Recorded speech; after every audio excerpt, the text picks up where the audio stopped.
These are the men on the other side of Mosul's front line. Some of the Nineveh Fire Support Group are just boys. They lived and fought for the so-called Islamic State. Through months of investigation and thanks to documents they left behind, we've learned important new details about their desperate battle for Mosul.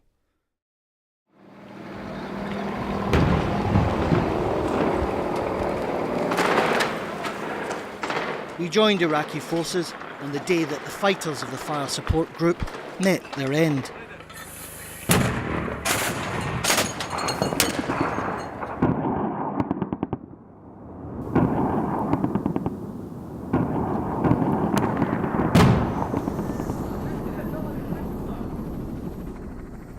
This was their hideout. When the battle ceased, it almost felt tranquil. But by the banks of the Tigris, 3 of the group lay dead. One was just a child, said Iraqi security forces. They fought for the caliphate in its prime and in its most desperate days.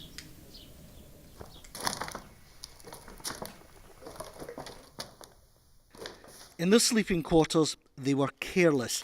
Littered among bomb-making equipment and their clothes, they left a paper trail. The men died fighting just nearby here, but this is where they lived. It's filthy, but it's full of instructions and orders from the caliphate. Also, all over this room, there are small hints to the people these men were before they joined the Islamic State. This well-thumbed notebook belonged to Abu Ali al-Maslawi. It contained his IS staff number. It's his notes from mortar training class. Importantly, here in the munitions section, in his own handwriting, he lists chemical munitions as a weapon. In breach of IS orders, one of the dead fighters kept on him a mobile phone memory card. It reveals private moments, which give way to battle poses. These snapshots, though, served a purpose. They'd later be used in martyrdom videos when the fighters died in battle. Ibrahim knew the men. Most were from Mosul, but there were foreigners too. Ibrahim was an IS fighter, but also a double agent. We met him at an Iraqi security forces base near the front lines. Most of the foreigners are either snipers or suicide bombers. Iraqis corrupted them. They used to come and offer them their family members in marriage. And so, those foreigners would then become soft and relinquish their roles as suicide bombers or behind enemy lines commandos. They had lives now. And IS was facing other problems. Documents discovered by the BBC show the caliphate's ranks depleting fast. On November the 11th, the Islamic State's Minister for War calls for more special forces recruits. By mid-December, new orders to prevent desertion from the front. Brothers are not allowed to retreat, it commands. Use of force and commensurate violence allowed. As the militants ran low on adult fighters, they turned to new recruits. The thing that really jumps out at you when you look at these private Islamic State photo albums is just how young many of the faces are in the pictures.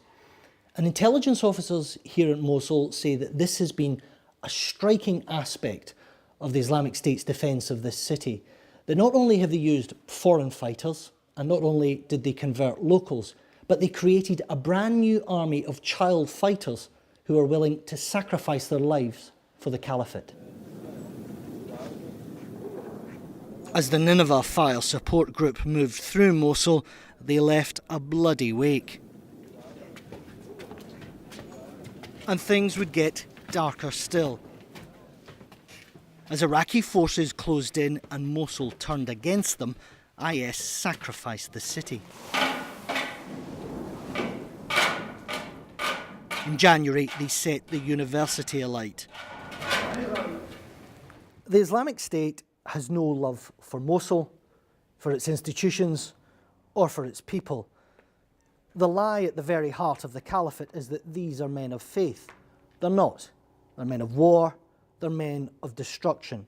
This is an existential battle for them. And like all totalitarian regimes, they're prepared to sacrifice anything and anyone to ensure that they survive.